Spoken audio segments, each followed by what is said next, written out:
రాష్ట్రంలో కాంగ్రెస్ పార్టీ ఇచ్చిన హామీలను నెరవేరుస్తుందని కాంగ్రెస్ నాయకురాలు గిరిజా షెట్కార్ అన్నారు. వర్ని మండల కేంద్రంలో జరిగిన పార్టీ నాయకుల కార్యకర్తల సమావేశంలో ఆమె మాట్లాడుతూ తెలంగాణ ఉద్యమానికి సంబంధం లేని వ్యక్తి బీబీ పాటిల్ అని పేర్కొన్నారు. 2 పర్యాయాలు ఎంపీగా గెలిచినా ఏనాడు కూడా ప్రజల సమస్యలపై పట్టించుకోలేదని విమర్శించారు. కాంగ్రెస్ పార్టీతోనే అన్ని వర్గాల అభివృద్ధి సాధ్యమవుతుందన్నారు. ఈ కార్యక్రమంలో నియోజకవర్గ ఇన్ఛార్జ్ ఏనుగు రవీందర్ రెడ్డి, జహీరాబాద్ ఎంపీ అభ్యర్థి సురేష్ షెట్కార్, నాయకులు శ్రీనివాసరావు, పాతబాలు, రాజిరెడ్డి, ప్రతాప్ సింగ్, భాస్కర్ తదితరులు పాల్గొన్నారు. ఎంపీ అభ్యర్థి సురేష్ షెట్కార్ను భారీ మెజార్టీతో గెలిపించాలని ఆమె ప్రజలను కోరారు. అర్థమవుతుందావా? అల్గకు ఇప్పుడు మీకు రేషన్ చేపిస్తాం, అన్నీ చేస్తారు రవీందర్ అన్న, దాని బాధ్యత మాది.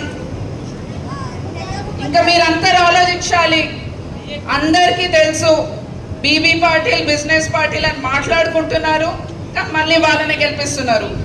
పోచారం శ్రీనివాస్ రెడ్డి గారు అన్ని బిజినెస్ చేస్తారని చెప్తున్నారు, మిమ్మల్ని కలవరని చెప్తున్నారు, మళ్ళీ వాళ్ళకి ఓటేస్తున్నారు. మరి తప్పు ఎవరిది? తప్పు? ప్రజల్లో ఉండే మనిషిని, ప్రజల కోసం పనిచేసే మనిషిని మీరు ఎన్నుకోవాలా. మరి ఎవరన్నా ఎన్నికలు ఓడిపోతే కేసీఆర్ కనిపించిండా? మళ్ళీ రోజు కనిపించే కేసీఆర్ కనిపించిండా? దుప్పటి వేసుకొని పడుకున్నాడు.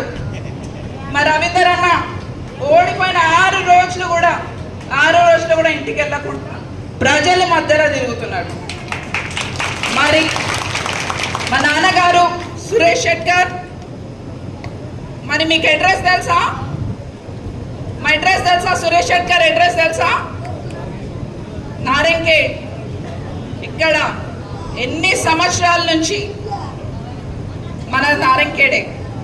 మీరేది కేర్ ఆఫ్ అడ్రస్. ఇప్పుడు బీబీ పాటిల్ ఎక్కడ ఉంటాడంటే నువ్వు పక్క రాష్ట్రంకి వెళ్ళాలా, ఎక్కడ వెళ్ళి అడుగుతావు?